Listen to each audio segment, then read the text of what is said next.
Steve and Doug Butabi are sons of a wealthy businessman and in their spare time enjoy frequenting nightclubs, where they bob their heads in unison to Eurodance, a European subgenre of EDM, and fail miserably at picking up women.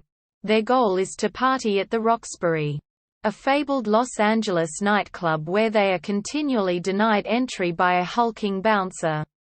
By day, the brothers work at an artificial plant store owned by their wealthy father, Kamal. They spend most of their time goofing off, daydreaming about opening a club as cool as the Roxbury together, and Doug using credit card transactions as an excuse to flirt with a card approval associate via telephone that he calls Credit Vixen. The store shares a wall with a lighting emporium owned by Fred Sanderson. Mr. Butabi and Mr. Sanderson hope that Steve and Emily, Sanderson's daughter, will marry, uniting the families and the businesses to form the first plant lamp emporium. After a day at the beach, the brothers decide that night was to be the night they would finally get into the Roxbury. Returning home, Doug gets into a heated argument with their father about going out clubbing instead of staying home. Their father has planned a dinner party with Emily and her parents. The angered Mr. Butabi then refuses them access to their BMW and their cell phones. They are given enormous cell phones by their mother, Barbara, and allowed use of the plant store's Ford Econoline delivery van. The brothers go to the Roxbury when they are asked their names, being told they're not on the list and are denied entry. After discovering that they might bribe their way into the club, the brothers drive around looking for an ATM, slamming on the brakes again and again while in traffic, causing them to get into a fender bender with Richard Grieco. Grieco explains to the girl with him in the passenger seat that his Ferrari is a racing car and therefore illegal. To avoid a lawsuit, Grieco uses his fame to get them into the popular club. There, they meet the owner of the Roxbury, Benny Zadir, who listens to their idea for their own nightclub. He likes them and sets up a meeting with them for the next day. The brothers also meet a pair of women at the Roxbury, Vivica and Camby, who see them talking to Zadir and think that the brothers are rich.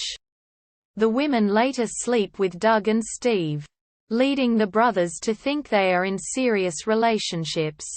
On the way to the after-party at Mr. Zadir's house, the brothers annoy his driver and bodyguard Dewey by making him stop to buy Fluffy Whip and making jokes about sleeping with his parents. As revenge, the next day, Dewey refuses them entry into Zadir's office for their meeting.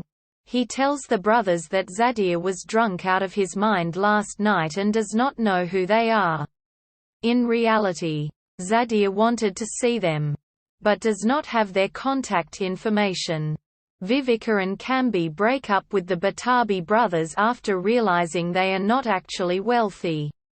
Afterwards, the brothers argue over who is at fault for their sudden misfortune, and Doug moves out of their shared bedroom and into the guest house. Meanwhile, Steve is forced into an engagement with Emily by his father. The wedding is held in the backyard of the Butabi residence, but is interrupted by Doug.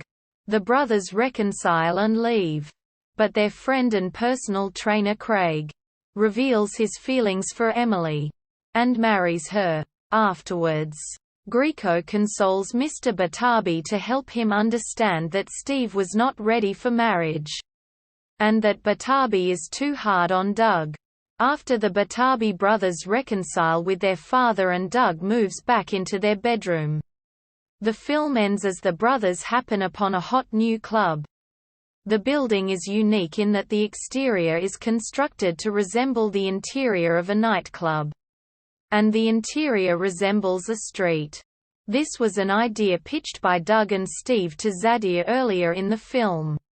Attempting to enter, they're asked their names and much to their surprise are told they are on the list. They walk into the club where they find Zadir, and Zadir reveals that to reward their idea, he has made them part owners of the club.